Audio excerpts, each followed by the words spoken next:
Praise lord. ప్రభువైన యేసుక్రీస్తు నామములో మీ అందరికీ వందనాలు తెలియజేస్తూ ఉన్నా. చాలామంది అపోహలో ఉన్నారు. జల్లిపాల్ రాజకీయంలో తిరుగుతూ ఉన్నాడు, ఇక స్వార్థ సభలకు కానీ మ్యారేజ్ ప్రోగ్రామ్స్ కానీ ఇంకా రాడు అని చెప్పేసి మా సంగీతం బృందానికి వారు చెప్పడం జరుగుతూ ఉంది. దాదాపు చాలామంది ఇక జల్లిపాల్ రాజకీయంలో తిరుగుతాడంట అని కొంత అపోహ మరి మాట్లాడటం జరిగింది. దైవజనులారా, మీకు హృదయపూర్వకమైన వందనాలు తెలియజేస్తా ఉన్నా. నేను రాజకీయంలో ఎప్పుడు ఉండను, ఎందుకంటే దేవుడు నన్ను రాజకీయం చేయడానికి పిలవలేదు, ఆయన పని చేయడానికి నన్ను పిలిచాడు.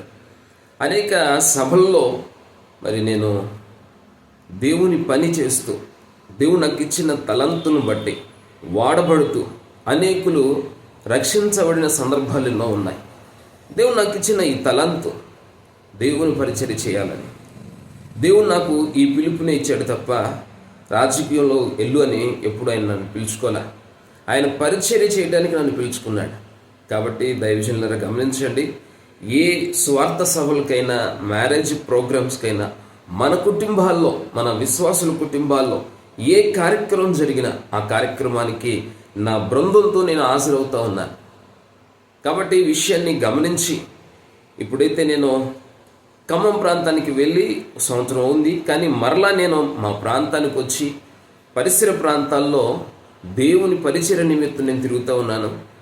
ఏ పరిచర్య లేని పరిస్థితుల్లో ఎక్కడ పరిచర్య ప్రారంభించాలా అని తాపత్రయంతో నేను బ్రతుకుతూ ఉన్నాను. గమనించండి, మీకు ఏమైనా అవకాశం ఉంటే, పలానా ప్రాంతంలో దేవుని పరిచర్య లేదు, ఆ ప్రాంతాల్లో మీరు స్వార్థ ప్రకటిస్తే బాగుంటుంది అని ఒకవేళ దైవజనులు అనుకున్నట్లయితే మాకు ఫోన్ చేయండి. తప్పకుండా ఆ ప్రాంతంలో దేవుని పని చేయడానికి మేము సిద్ధంగా ఉన్నాం. అంతేకాని ఇక జల్లిపాలు రాజకీయంలో తిరుగుతున్నాడు, దేవుని పని అసలు చేయలేక ఆయన రాజకీయంలోనే సంపాదించుకున్నాడు. ఈరోజు రాజకీయంలో నేను సంపాదించుకుంది లేదు, ఈరోజు దేవుని పరిచర్య చేస్తూ కూడా ₹1 సంపాదించుకుంది లేదు. ఏమో దేవుడు ఎప్పుడు దీవిస్తాడో తెలియదు. దేవుని పని కోసం ఎన్నో అవసరతలు ఉన్నాయి, అయినప్పటికీ కూడా వాటిని నేను కుదించుకొని నా అవసరతలను కుదించుకొని దేవుని పని చేయాలి అని చెప్పేసి ఎంతో భారంతో నేను ఉన్నాను. నా కోసం ప్రార్థన చేయండి. మీ అందరికీ నా హృదయపూర్వక శుభాలు తెలియజేస్తా ఉన్నా. Praise lord.